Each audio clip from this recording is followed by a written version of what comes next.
Histoire numéro 26. Le premier appel public. Après avoir invité sa famille, notre prophète bien-aimé sallallahu alayhi wa sallam allait pouvoir inviter l'ensemble des gens à l'islam. À la Mecque, lorsqu'une personne voulait transmettre une information importante à la population, elle montait sur le mont Safa. Elle disait « Ô vous les habitants de la Mecque, venez, j'ai quelque chose d'important à vous dire. » Le messager fit de même. Et en quelques instants, les gens s'approchèrent du mont Safa. Les gens se demandaient ce qu'on allait leur annoncer. Une guerre? Une attaque ennemie? Ils remarquèrent que l'homme qui les appelait était celui qu'ils aimaient tous. Parfois la vérité est lourde, pourtant n'aie jamais peur de la dire. Curieux, ils dirent « Mohammed, pourquoi nous as-tu appelés ?» Le prophète, sallallahu alayhi wa sallam, dit « Si je vous disais que derrière cette montagne, une troupe armée s'apprêtait à vous attaquer, me croiriez-vous » Jusqu'à présent, personne n'avait entendu le prophète Mohammed prononcer un seul mensonge. D'une seule voix, tout le monde dit « Bien sûr que nous te croirions. Tu es quelqu'un de droit et tu ne mens pas. » Le messager d'Allah sallallahu alayhi wa sallam dit alors « Alors écoutez-moi, Allah est unique. Il n'a pas d'associé. Il n'y a pas d'autre créateur que lui. Et je suis son prophète. Si vous acceptez ce que je dis, vous entrerez au paradis. » Les gens réfléchissaient en silence. Ils ne s'attendaient pas à entendre de tels propos. Quelques personnes crurent en ce que le messager disait, mais la plupart s'y opposèrent. À leur tête figurait Abu Lahab, qui prit une pierre et la jeta en direction du mont Safa en criant « Malheur à toi! Tu nous as réunis que pour cela !» Le comportement d'Abu Lahab était vraiment offensant. Mais le prophète sallallahu alayhi wa sallam savait qu'il allait traverser de grandes épreuves. Il regarda son oncle avec pitié et descendit du mont Safa en ayant le sentiment du devoir accompli. Il venait d'obéir à l'ordre d'Allah Azza wa Jalla. Histoire numéro 27. Des ennemis acharnés. Depuis qu'Allah lui avait ordonné de propager le message, le prophète sallallahu alayhi wa sallam n'eut de cesse de se rendre dans des endroits publics pour parler aux gens et les inviter à l'islam. Si tu fais le bien, Allah te protégera. Néanmoins, il était constamment suivi dans chacun de ses déplacements par son oncle, Abu Lahab, qui l'empêchait de s'exprimer librement. Jamil, l'épouse d'Abu Lahab, aussi montrait son hostilité. Chaque jour, elle allait déposer des épines devant la maison du prophète sallallahu alayhi wa sallam. Elle l'insultait et le menaçait chaque fois qu'elle le croisait. Mais au lieu de se venger, le prophète invoquait Allah pour qu'il l'aide et le soutienne.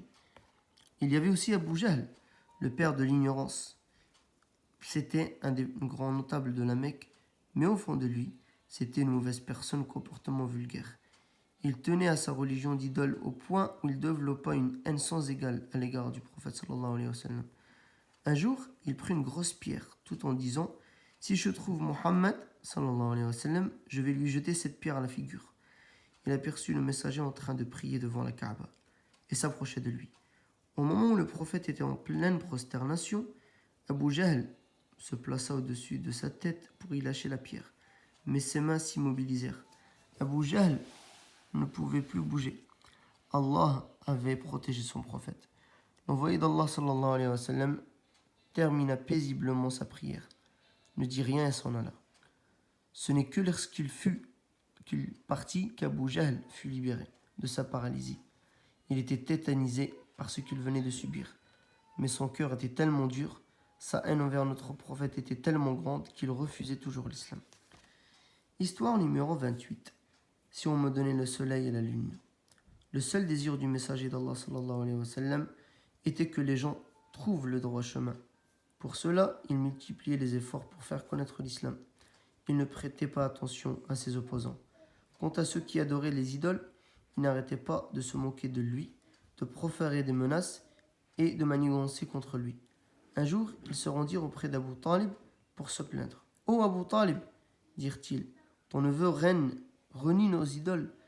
Il dit être un envoyé d'Allah. Nous n'accepterons rien de ce qu'il dit.